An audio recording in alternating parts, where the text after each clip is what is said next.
star, Nia Vardalos.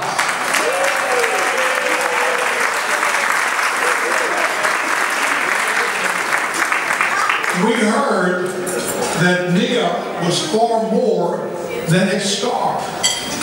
She was the creator, and the film was nominated for the Academy Award for Best Original Screenplay in 2002. It was to become one of the highest grossing independent films of all time. Nia has a most successful record with other performances and films as an actress, screenwriter, director, and producer. We are honored to have Nia with us tonight, as well as her husband, Ian Gomez. Nia was born and raised in Winnipeg, Canada, but is now an American citizen. Nia has moved on to new ventures and published her first book entitled Instant Mom. A story that led to the adoption of her precious daughter. Nia is here to share her experience in becoming a major advocate for adoption. We are so proud of you, Nia, and thank you for making Greek American proud.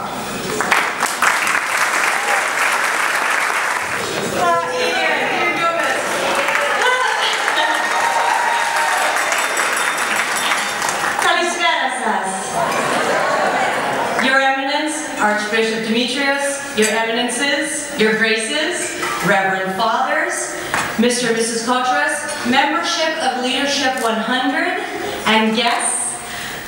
Κυρίες και κύριοι, ευχαριστώ πάρα πολύ για την τιμή και με καλέσατε απόψε. Ευχαριστώ πάρα πολύ. Thank you very much for this honor. Thank you for inviting me tonight. And thank you for buying a ticket to my first movie.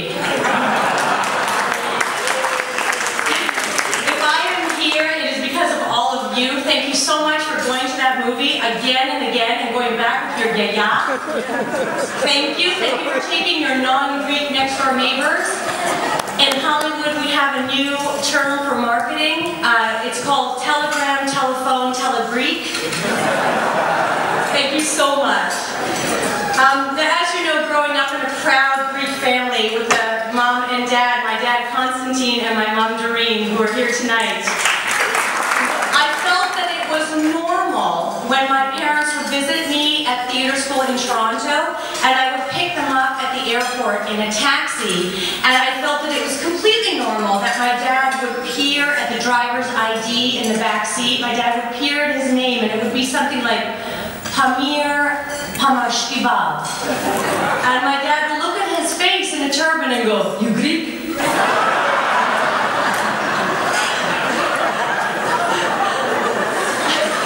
I felt it was completely normal growing up, and now that my mom tells me, in case I have 20 first cousins dropping over, my mom tells me, always have a moussaka in the freezer.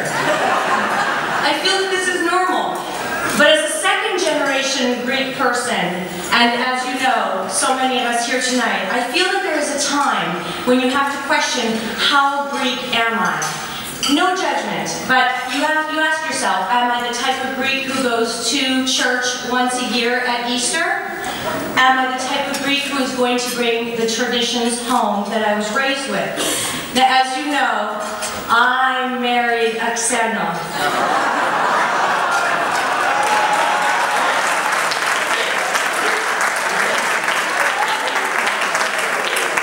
And then I wrote a movie about it.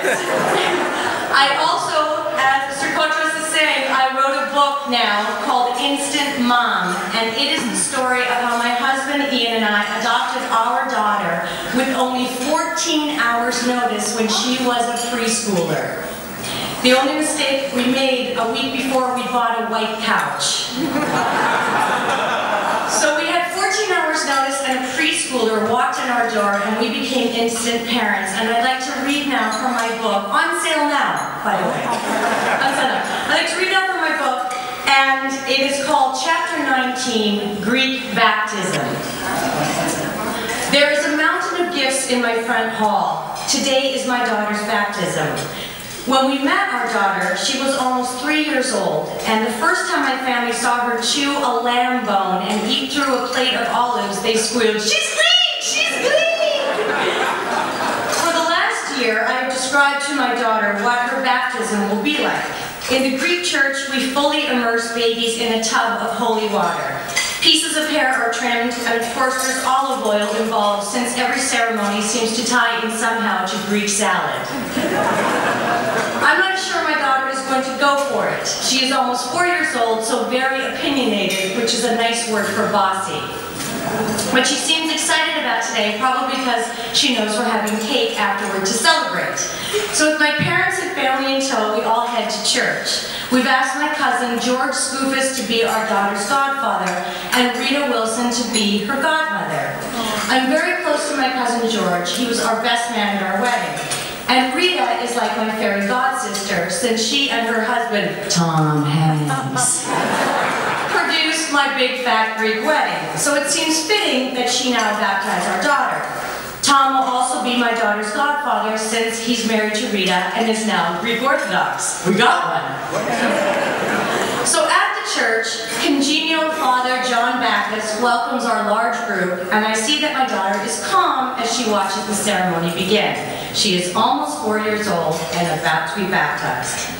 The priest begins to chant, and Rita and George carry my daughter out of the church to denounce the devil. Yes, really, we Greeks are serious about this good and evil stuff. They come back in now, and I see it on my daughter's face. Oh, this is not happening. Because she has just spotted the baptismal font of water, which to a kid looks like a warlock's cauldron of boiling brew. Her expression says, "No, no, people, let's just get to the cake." Now I have to carry her toward that basin, and she starts screaming. I mean, yelling like we're sacrificing her to cannibals. I look at my mom and my dad and my siblings and George and Rita and Tom and think, well, why am I doing this exactly? Is it that important to me that she's Greek Orthodox? As the priest trims 3 locks of my daughter's hair for the Father, Son, and Holy Spirit, she is shouting as loud as she can to summon them all to help her. I look upward so I won't cry. The icons all around look back at me. Why are you doing this to your kid? For Greeks, our church is also our community center. Growing up, we socialized with other kids, and it brought a sentiment of solidarity to all make fun of our parents' accents, to all make fun of our parents' primal yearning to cook lamb on a spit in the front yard. Being a part of the Greek church gave me roots, traditions, and a feeling of community.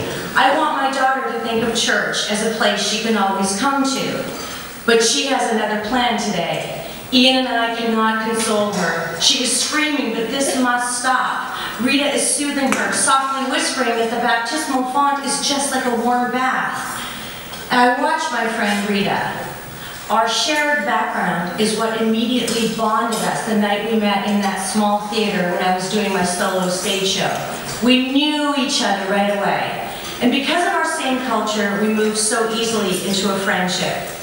And I now look at Tom Hanks. He looks back at me with a nod as in, it'll be okay.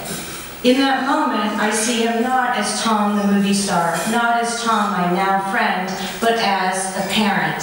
I see he now knows that sometimes, as a parent, you have to do what you think is right for your child. I glance at my own parents, my husband, siblings, nieces, and nephews. They're all waiting to see what I will do. Now, I am not a grown-up.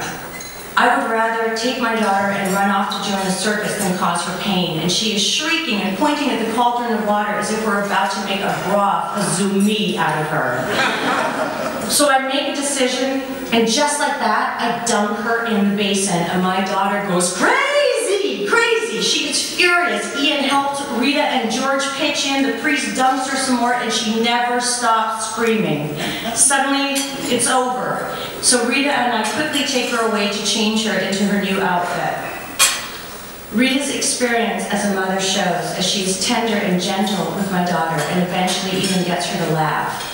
In her pretty white dress, my small daughter looks as disheveled and vulnerable as if she's just been through a prom night parking lot rumble. Or after Goya. Any Goya party, we've all been there. But she smiles back at Rita and even gives her a small kiss on the cheek.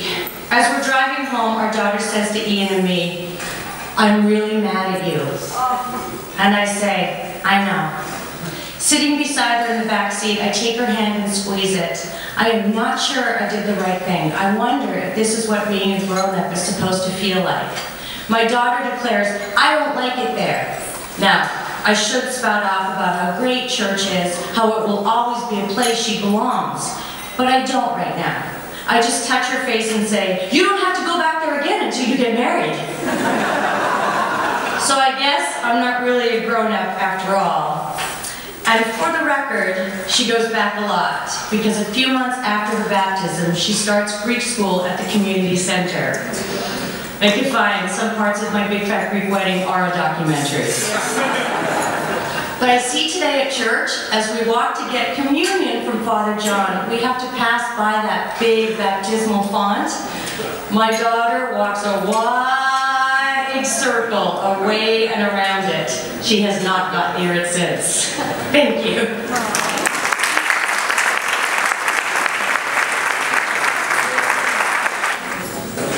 Nia, we'd like to present to you the Archbishop Yakub's Leadership 100 Award for Excellence for the things that you've done in your career and making us all very proud. Thank you so much. Thank you.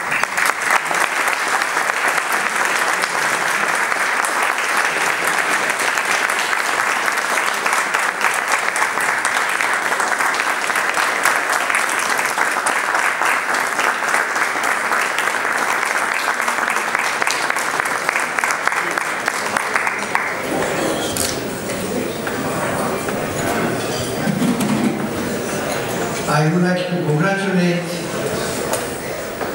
Ms. Nia Vardalos on behalf of the world for what she did as an ambassador extraordinaire of Greece and the Greek civilization and culture all over the world through this really now famous film.